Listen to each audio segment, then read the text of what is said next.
Welcome, everybody, to another episode of the Resilient Riches podcast. We have an amazing guest for you, Avi Mayer, who, when he comes to resilience, we like to look at him as somebody who's been through it all. He comes originally from New York, then he decided to make Aliyah with his family, went back to Maryland, went back to Jerusalem to serve in the army. He's been the IDF national spokesperson before, so he has amazing opinions about what's going on. His current role, which he's transitioning to very soon, so we're really excited to get him now, is he's actually the head of the Jerusalem Post, the editor-in-chief in Jerusalem Post. He's a big influencer. He's really an expert on understanding what's going on with the media and what's going on with the reporting. There's a lot of fake news out there, so obviously going to shed some light on that. But it's really amazing to see people who are connected to Israel, not just because they live in Israel, but they're actually also American. So they're combination living American, Israeli, so living two lives, but really they feel that Israel's a Jewish homeland and feel connected to that, and it never leaves no matter where they're living. He did live in the suburbs of Maryland, so I am a little upset with him for that part. He left New York and went to the suburbs of Maryland. I don't think that was his choice. It sounds like his family. Yeah, they kind of made you. It sounds like they forced you, but you redeemed yourself. Avi, thanks so much for coming on the podcast. We're really excited to have you, and we're really excited to hear what your opinions are. But give us a 2-3 minute background of you, and then we have some serious questions for you. Then I'm sure you'll be able to handle them. Well, first of all, thank you for having me on. And I have to say, having experienced both life in New York and quote unquote out of town, I have a lot of love for both. So I think, elu va'elu, they're both there's plenty of love to be shared by both places. Yeah, so I mean, I've been in this role for about nine months now. By the time I ended, it'll be about 10 months. And it's been quite a roller coaster ride. I did not come from a journalistic background. I came from communications, working for a series of Jewish organizations and other places. And I was chosen for this role nearly a year ago. It took some time to transition into it. And at the time I thought I was, coming into a journalistic endeavor at a time that was, busy as it always is in Israel, but not necessarily remarkable in the way we've seen it. And I think running a newspaper during a war has really been an experience unlike any other. I can't imagine having done anything else during this period, quite frankly. It feels like I was in the right place at the right time. I'm very grateful to have had this experience. It has, again, been something that I never could have predicted, and has been quite unlike anything I had ever experienced before. But I feel that I was able to make my modest contribution to telling Israel's story during this particularly momentous period of time. Yeah, I mean, it's really amazing to be able to, you go into a role, you think, yes, there's some turmoil in the government and there's all these debates and what's going on and justice reform and a lot of protests. And then all of a sudden this happens. How did you prepare for this? I mean, we heard the speaker, the CEO of El Al, and she was in Thailand at the time, and she's going, well, I wasn't prepared for this. And next thing you know, I had to set up a war room. How did you prepare for what happened on October 7th? And how have you transitioned to make sure that you're fighting the good fight and obviously winning it? Because that's really the big thing. When I spoke on Fox, we saw that we said the public opinion war is really what's most important here. Militarily, Israel will win, but the public opinion war is really what you're fighting. So can you answer those questions, give a little light to our audience? It's amazing to think about what life was like here before October the 7th, because as you said, the big debate at the time was about the government's judicial reform and opposition to it. There were street protests that looked at times as though the government was going to collapse.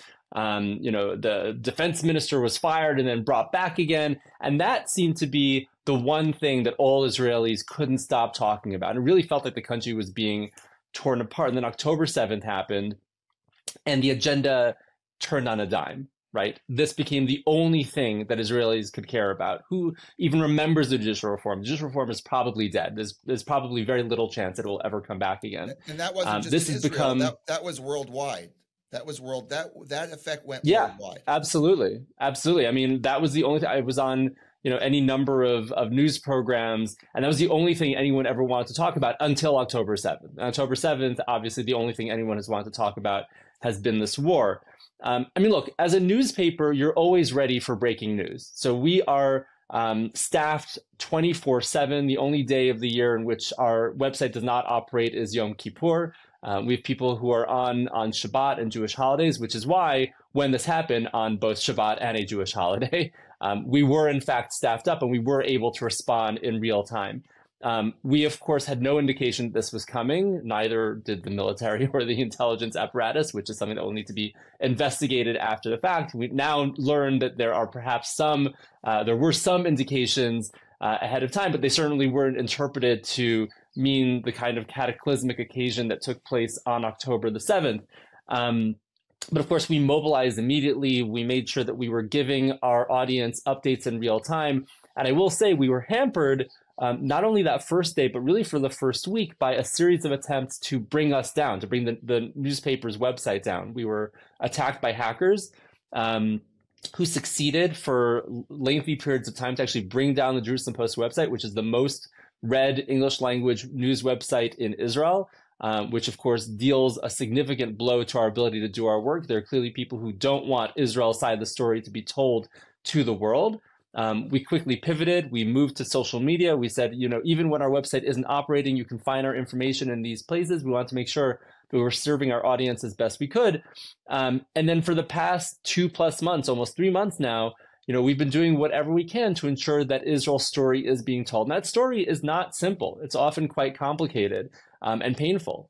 We've had to talk about death and destruction and missing people and hostages who have not been returned to their homes and their families who are wrought with anxiety. We had a very complex and painful internal debate about whether to show these pictures of dead babies that were being circulated. And we had to decide whether that was something that we felt was ethical on the one hand. On the other hand, would we be doing our audience a disservice by not showing them those photos? And so we ended up navigating that as best we could. And we've had any number of conflicts and dilemmas like that since October the 7th. Look, at the end of the day, we are not a Hasbara apparatus. We're not part of Israel's public diplomacy war. We are an independent journalistic endeavor. And it's important that we hold our leaders to account. And sometimes that means reporting on things that are uncomfortable for us and that we would not want to see our government doing, or mishaps that might take place. The event that took place just this past weekend, in which 3 hostages were inadvertently killed by the IDF, was a terrible, terrible disaster. But of course, we have to report on it because that's part of the story of this part of the world. And at the same time, I think that telling that story in its fullness, in its completeness, in its complexity is the best service we can be doing Israel at this time. If we were to be towing a 100% pro-government rah-rah line, ultimately we wouldn't be performing the service that we're supposed to be performing at this time. And ultimately that would affect our credibility. People simply wouldn't take us seriously if that's what we were doing. And I think that ultimately our ability to serve our audience and the people and state of Israel is best realized by doing what we do best, which is providing unbiased, credible, factual information to our millions and millions of audience members around the world. And that, of course, is what we'll continue to do. Yeah, it's very challenging because, as you say, Israel is a beautiful country. It's an amazing country, but it has its warts. But you have to talk about the warts and you have to discuss them. I find that a lot of the leaders in the U.S. are actually rallying behind Israel because of the honesty and because of the media that they are portraying. To say that the IDF killed 3 hostages is a really big problem, but to not say it is a much, much bigger problem. And then there's hidden, then there's somebody with a camera saying, look at what the IDF did. And then they can roll it into something else and really build a story around how the IDF is hiding stuff. And that there's a lot of conspiracy theories. There's a talk about that the IDF said, oh, we know what's happening, but we're going to tell the army to stand down for 6 hours, which I would love if you could shed some light on. But there's a lot of these conspiracy theories that can snowball if you're not fully fronting and fully forward with your information and your truth. It can really be a big problem. That's kind of what I see, that Israel's taking a leadership role. I don't see that on the opposition side. Is that something that you're seeing a little bit more? That obviously they're hiding, they're cowards, they're murderers, they're I don't want to say animals because PETA would be mad at me because that's way worse than them. But what do you see on their side? How are they winning this media battle? Look, Hamas lies as a matter of practice. It's not a glitch, but a feature of how they operate. And I think one of the best indications of that was this incident that took place at the Al-Ahli hospital in Gaza, in which there was an explosion. And initial reports were that several hundred people had been killed. And immediately Hamas put out a statement saying that the hospital had been hit by an Israeli airstrike, which had in fact killed these hundreds and hundreds of people. And immediately, media around the world started repeating this as though it were actually true, right? An Israeli airstrike had hit this Gaza hospital in which hundreds of people had been seeking refuge, and hundreds of them had in fact been killed. It was a terrible war crime. Calls for Israel to be held accountable. Arab leaders canceled a meeting they were supposed to have held with the president of the United States the next day in protest. And immediately it became clear that there were pieces of its story that didn't quite add up. And the IDF was approached for comment, and the IDF spokesperson did the exact right thing. He said, we don't have all the information. We're going to collect that information and get back to you. That is the responsible thing to have done. He could have said immediately, it wasn't us.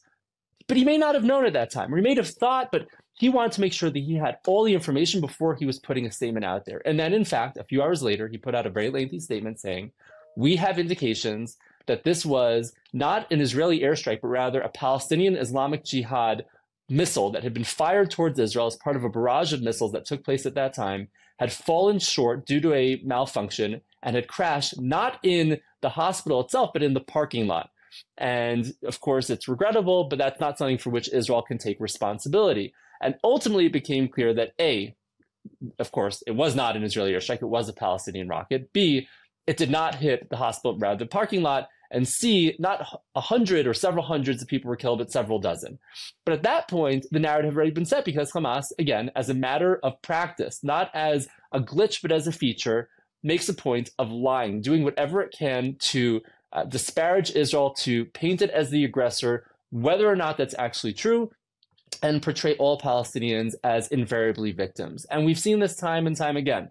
The fact that we have media outlets that credibly cite the quote-unquote Gaza Ministry of Health without indicating that the Gaza Ministry of Health, like all ministries in Gaza, is entirely run by Hamas and uses those casualty numbers as though they are factual, which they may or may not be in terms of the overall number, but the distinction between combatants, that is Hamas terrorists who were killed by the IDF, and civilians is not made in those numbers. And so if you look at the numbers, you see, oh, X number of people been killed. How terrible is that?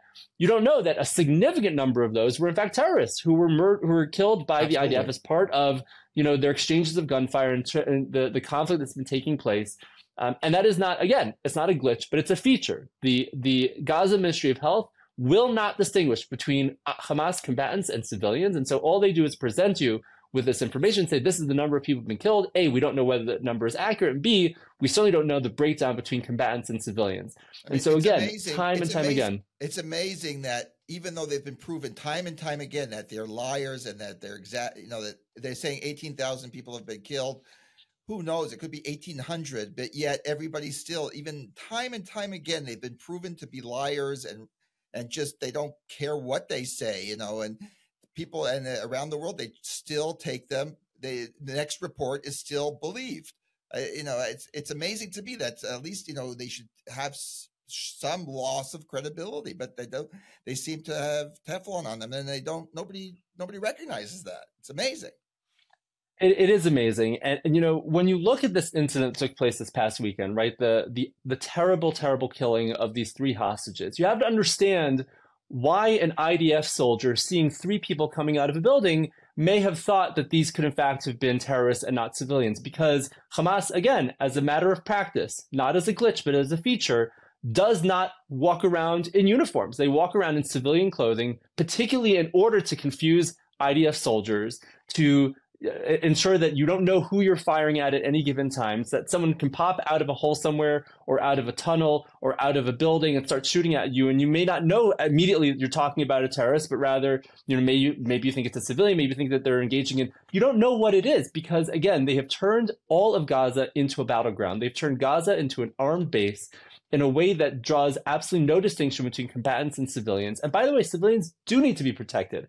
That is why the IDF has hesitated on so many occasions and has not known whether or not we're supposed to be hitting this target or that, and has in fact called off any number of airstrikes when it's been clear that there are civilians who are going to be killed or wounded as a result of that military action. The IDF, in fact, is engaged in practices that no other military in the world would. They have given away the element of surprise. They often warn residents of a certain area that they're going to carry out an airstrike in that area, giving them an opportunity to evacuate. No other military in the world would do that because the element of surprise is so key to military operations. And in fact, military officials and experts have over the past 2 months said the IDF is engaging in practices that we in our militaries, our Western democratic militaries, would never, ever do in an effort to protect the local civilian population.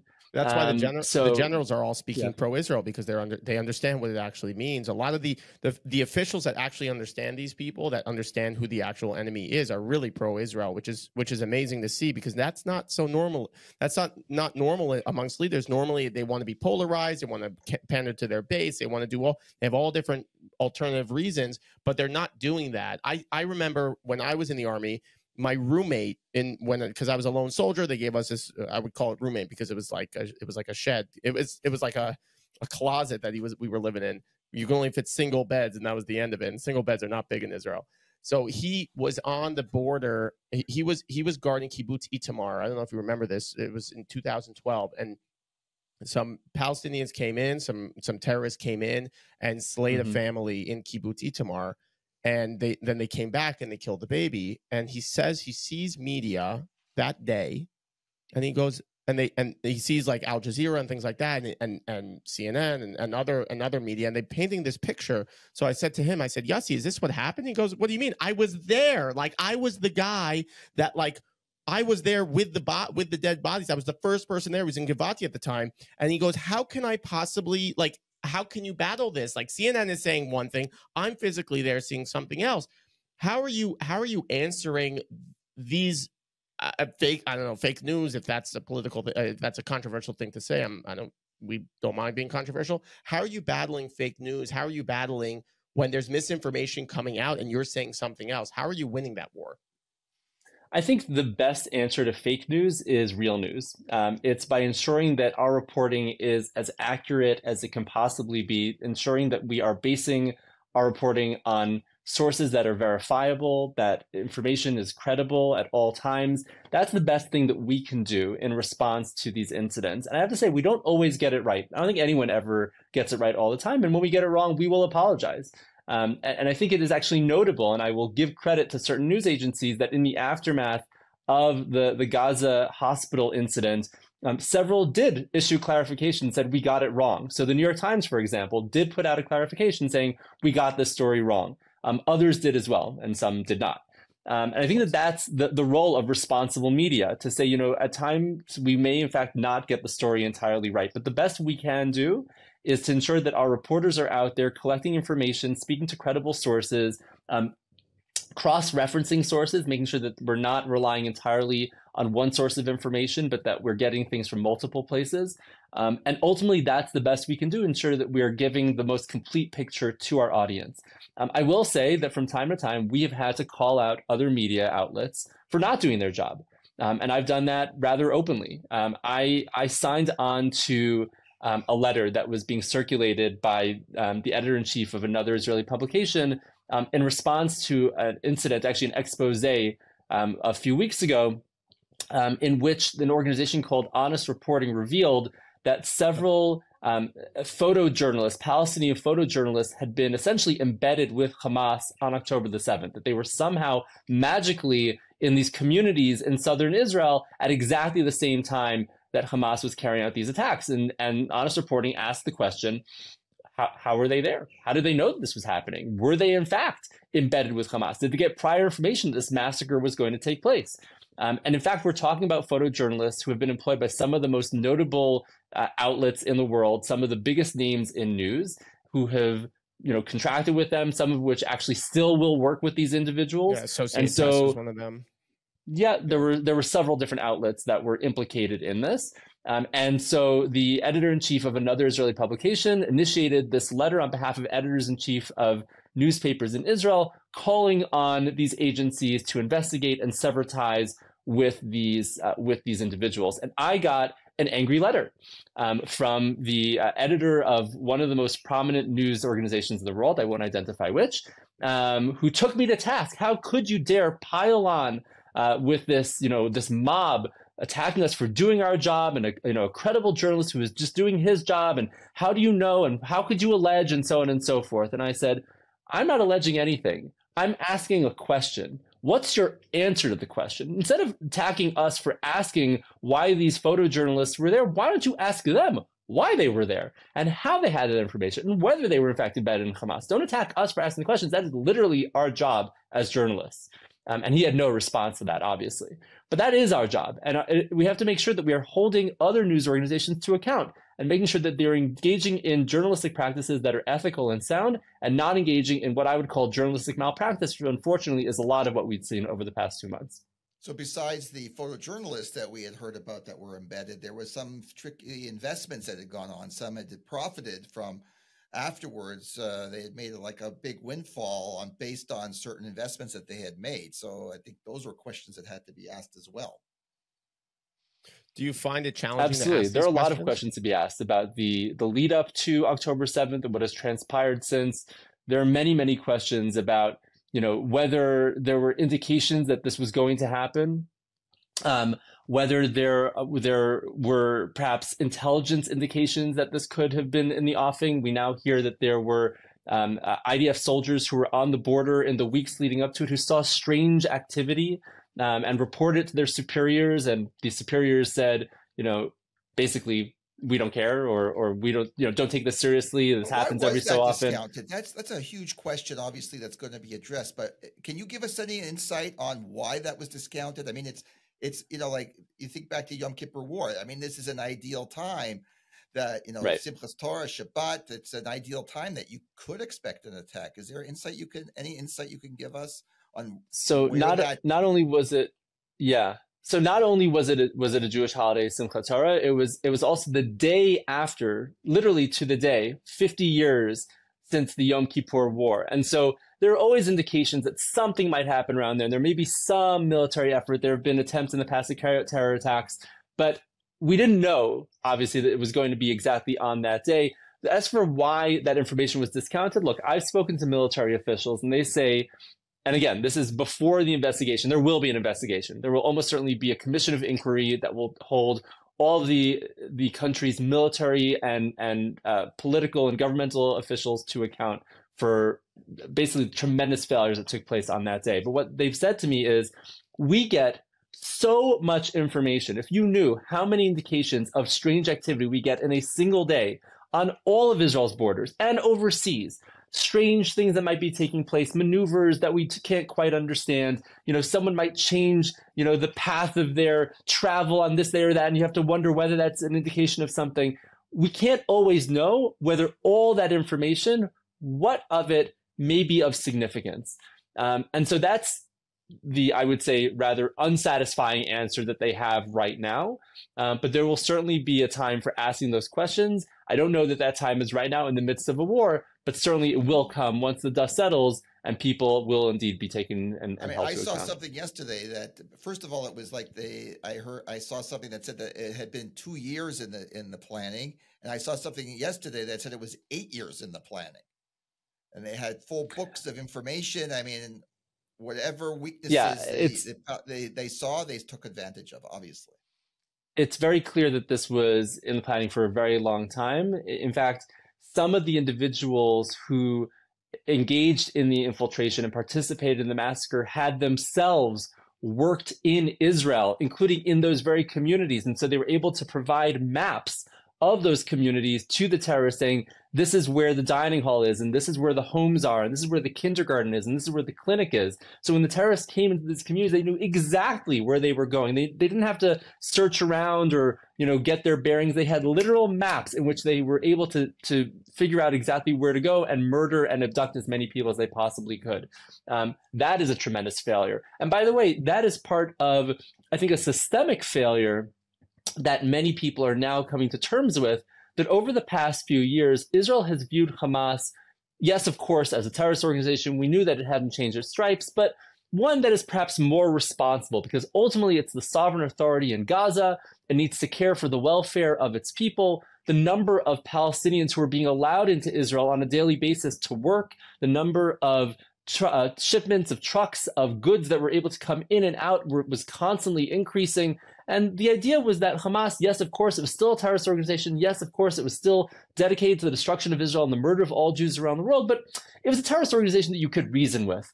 And then what we saw on October 7th caused that idea to shatter entirely. What we saw was an organization that in many respects was worse, more brutal, more horrific, more barbaric than ISIS, that engaged in practices that were in many respects unimaginable until that day, murdering entire families, burning them alive in their homes, executing elderly people, tying young children together and burning them. These are things that we couldn't imagine would happen today. And then celebrating afterwards and publishing. And not only were they celebrating, correct, not only were they celebrating it, they were broadcasting it live. They were recording this information and putting the videos up on Telegram and other social media outlets to show how proud they were. There was this recording of one of the Hamas terrorists who had just murdered a family or whatever number of Israelis in one of the communities, calling his family in Gaza and saying, "Mom and Dad, be proud of me. I just murdered a bunch of Jews." And they say, "Congratulations, son. We're so proud of you. May God protect you." And you're like,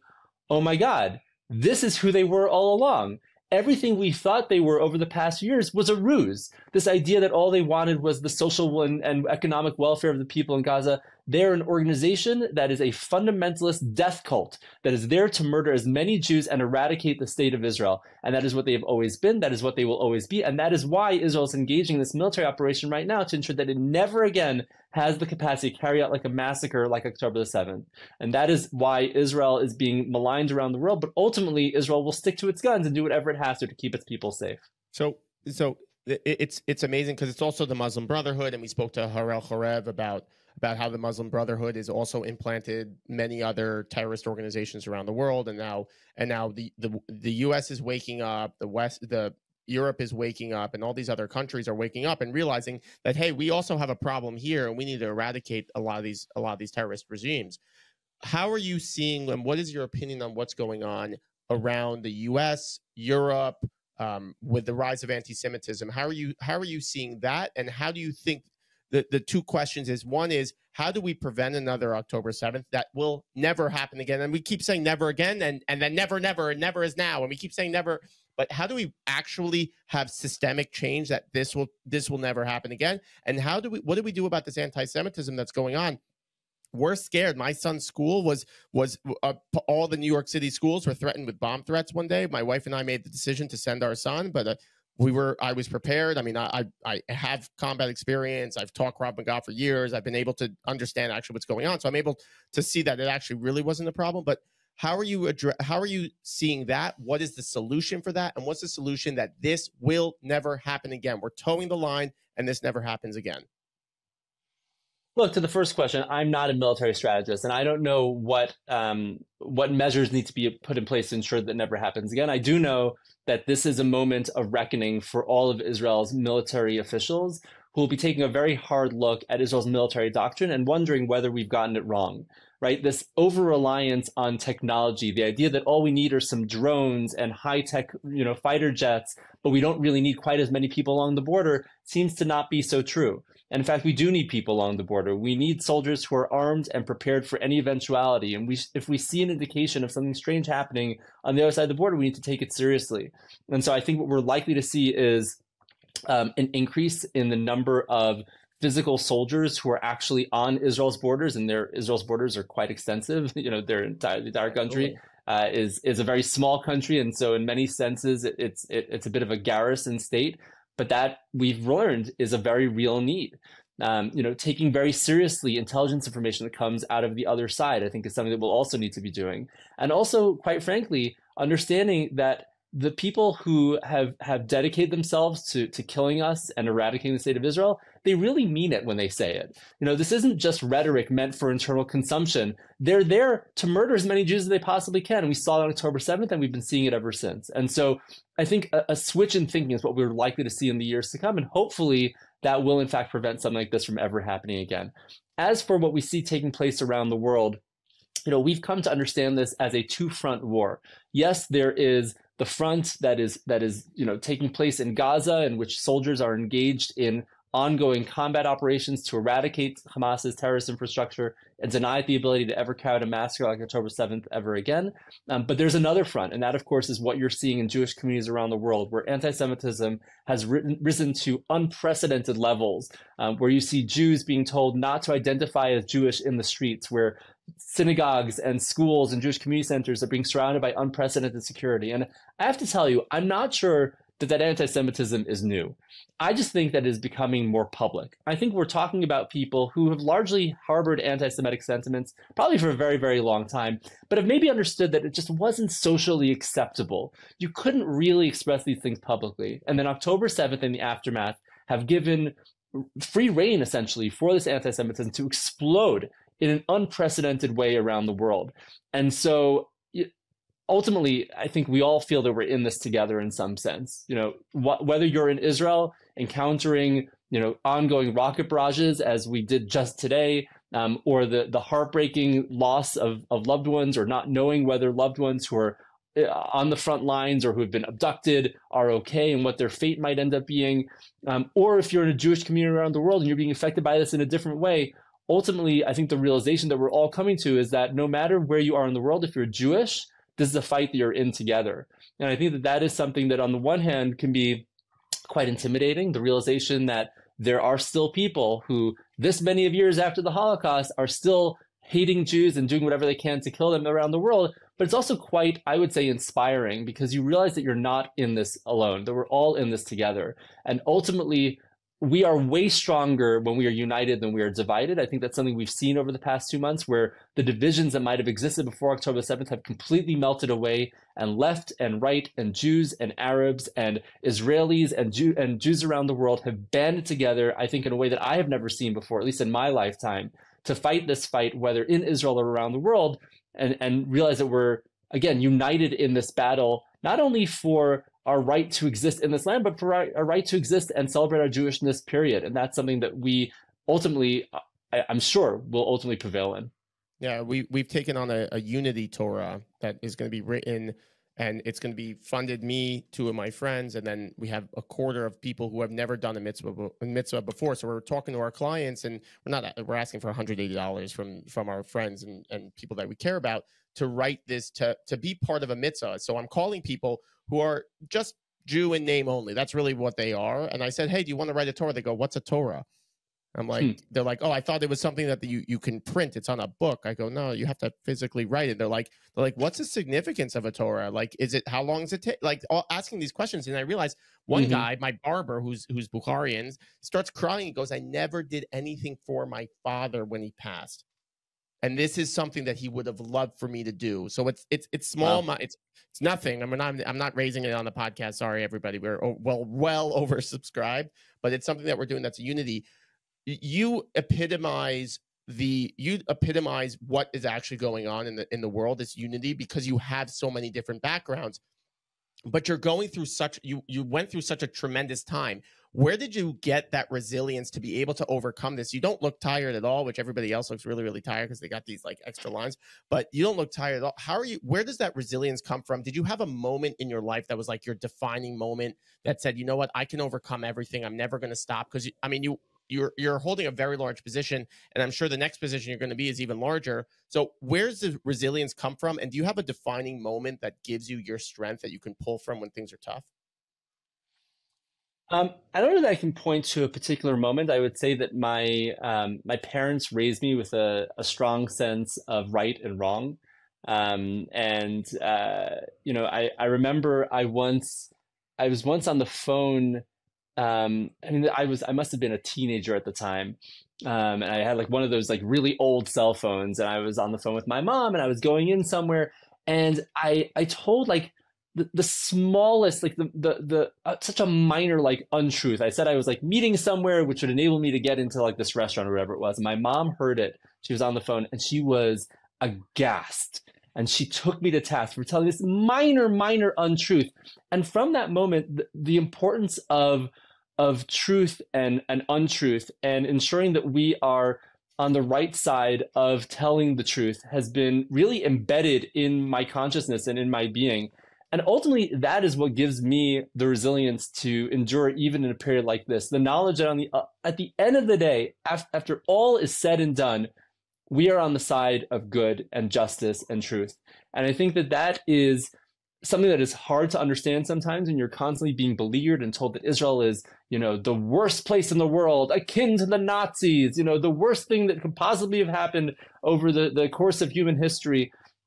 When you see the facts and when you live in this place and when you understand that our cause is just, that we have a right to be here, that we should be proud and open Jews no matter where we are in the world, because ultimately that's what we're here for. We're here to serve as a light, not only unto the nations, but unto ourselves. I think that is what gives me the resilience to continue doing what I'm doing, because ultimately I know that I'm on the side of good and justice and truth, and the other side is evil, is untrue, as engaged in atrocities that are unthinkable and run counter to what the entire world at least claims to be opposed to. And so ultimately, that is what gives me the sense of knowledge that what we're doing is right. And that's what gives me the strength to continue on. And when you're on the side of right, there are going to be mistakes. But since you know you're on the side of right, you can own those mistakes and you can be honest about those mistakes. We're human beings. We're going to make mistakes.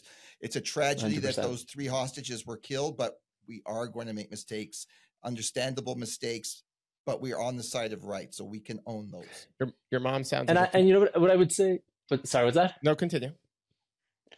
What's remarkable about that incident is that what Israel could have done is taken that incident and try to sweep it under the rug. Like, yeah, it happened, but like, let's move on. We're in the middle of combat. This is something that, yeah, it's unfortunate, but it's important to continue.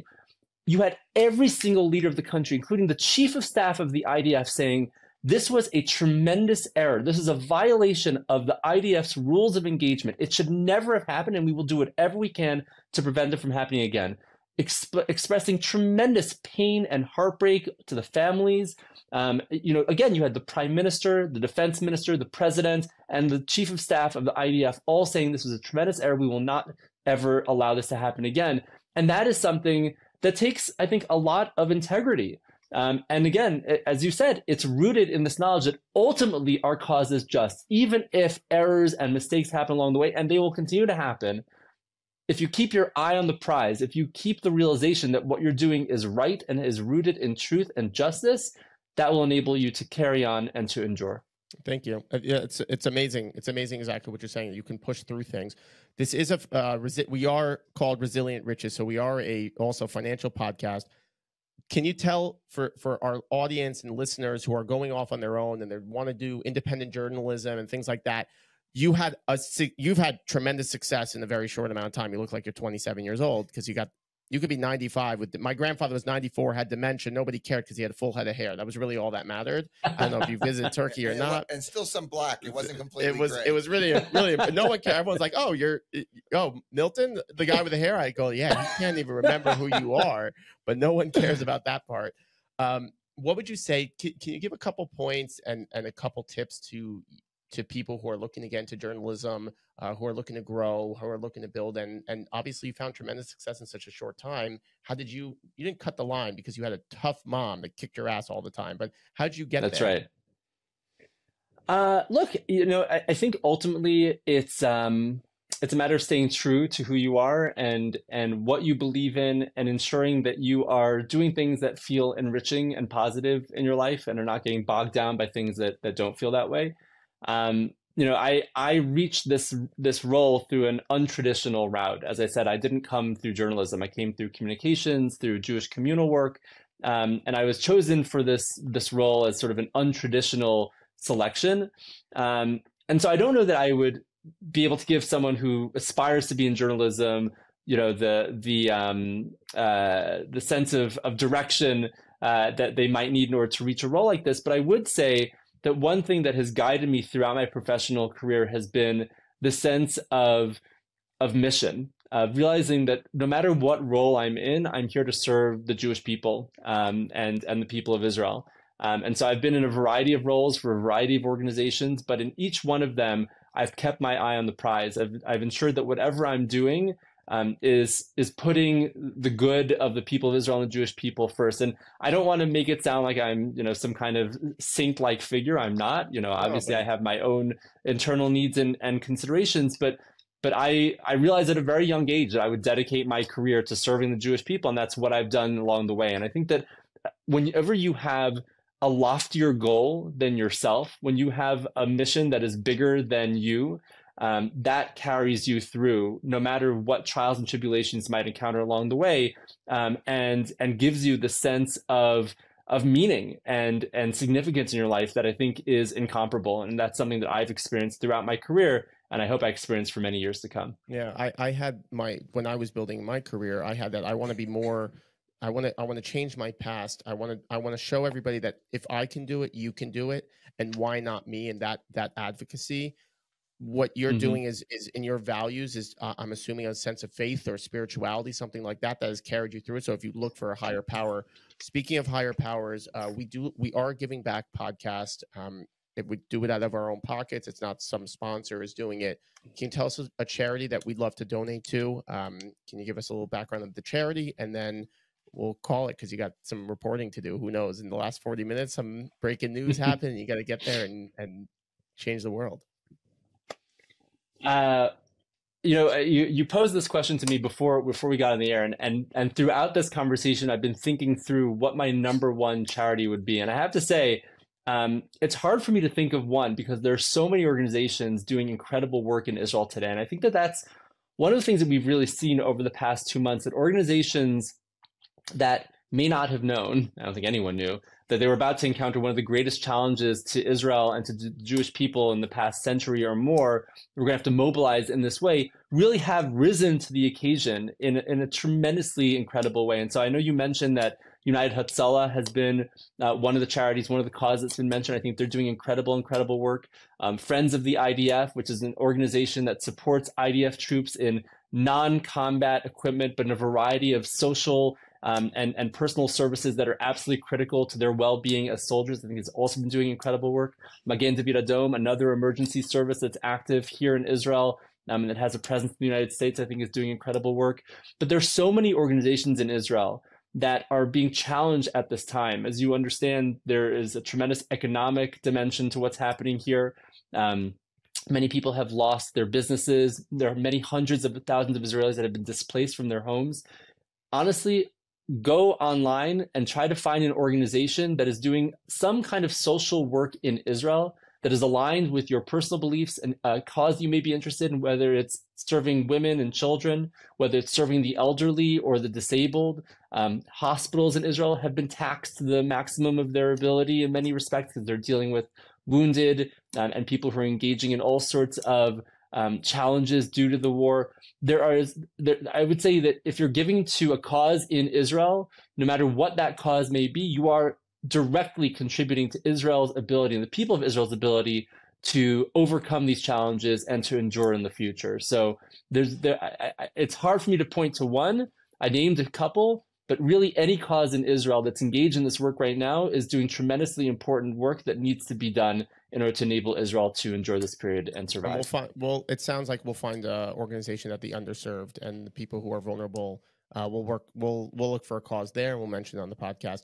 Avi, we love you. We care about you. We appreciate all that you've sacrificed for what you're doing. We're really excited to see what you're going to do next. I know you can't tell us now, but we'd love to have you back when you get into that role, and we love to talk about it and what your mission is. And it's obviously going to be something that's going to be serving the Jewish people, serving for truth, serving for advocacy, serving for love, and serving for what's right, and standing up for what's right when everybody else is telling you what's wrong. And that's really what I would say I took the most from this conversation. And we really enjoyed having you, and the Klymans appreciate it. Yeah, absolutely. Thank you, Avi, so much. Awesome.